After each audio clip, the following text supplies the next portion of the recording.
നമ്മുടെ തൃശ്ശൂരുള്ള 100% placement offer ചെയ്യുന്ന IHMS എന്ന് പറഞ്ഞ ഹോട്ടൽ മാനേജ്മെന്റ് ഇൻസ്റ്റിറ്റ്യൂട്ടിന്റെ കോൺവക്കേഷൻ സെറിമണി ആണ് കേട്ടോ ഇത്. കേരളത്തിലെ ആദ്യത്തെ ലേഡി ഷെഫും നമ്മുടെ കൊച്ചി ഗ്രാൻഡ് ഹയത്തിലെ മാസ്റ്റർ ഷെഫുമായ ലത മാം ആണ് IHMS സ്റ്റുഡൻസിന് സർട്ടിഫിക്കറ്റ്സ് ഹാൻഡ് ഓവർ ചെയ്തത്. എന്തായാലും IHMS സ്റ്റുഡൻസ് ഒക്കെ ശരിക്കും ഹാപ്പിയാണ് കേട്ടോ. 22 വർഷത്തെ പാരമ്പര്യമുള്ള ഈ ഇൻസ്റ്റിറ്റ്യൂട്ടിൽ പഠിച്ചിറങ്ങിയ പിള്ളേരോടും ചോദിക്കാല്ലേ അവരുടെ എക്സ്പീരിയൻസ്. ഞാനിവിടെ IHMS-ലായിരുന്നു പഠിച്ചിരുന്നത്. ഹോട്ടൽ മാനേജ്മെന്റ് കോഴ്സ് പഠിച്ചു കഴിഞ്ഞിറങ്ങി ഇന്റേൺഷിപ്പ് ഗ്രാൻഡ് ഹയാത്ത് കൊച്ചിയിലായിരുന്നു വർക്ക് ചെയ്തിരുന്നത്.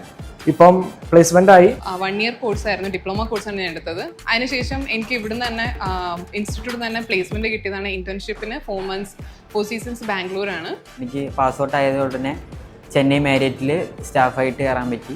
നമുക്ക് ഫാമിലി ആയിട്ട് ഒരു റിസോർട്ട് ഉണ്ട് പൂമലയിൽ. അപ്പോൾ അതിന്റെ ബേസിലാണ് ഇവിടെ ഹോട്ടൽ മാനേജ്മെന്റ് പഠിക്കാൻ വന്നത്. ഗ്രാജുവേഷൻ കഴിഞ്ഞു. പഠിച്ചതിന് ശേഷം എനിക്ക് ഒരുപാട് നമ്മുടെ റിസോർട്ട് നല്ല രീതിയിൽ മേക്കപ്പ് ചെയ്യാൻ പറ്റി. ഒരു ബിസിനസ് എന്ന രീതിയിൽ എനിക്ക് അതിനെ നല്ലോണം സെറ്റാക്കാൻ പറ്റിയിട്ടുണ്ട്. അത് ഇവിടെ വന്നതിന് ശേഷം പറ്റിയ സംഭവമാണ്. അതിന് IHMS-നോട് ഞാൻ നന്ദി പറയുന്നു. അപ്പൊ നിങ്ങൾക്കും ഹോട്ടൽ മാനേജ്മെന്റ് പഠിക്കാൻ താല്പര്യമുണ്ടെങ്കിൽ IHMS ഒരു നല്ല ഓപ്ഷൻ ആയിരിക്കും.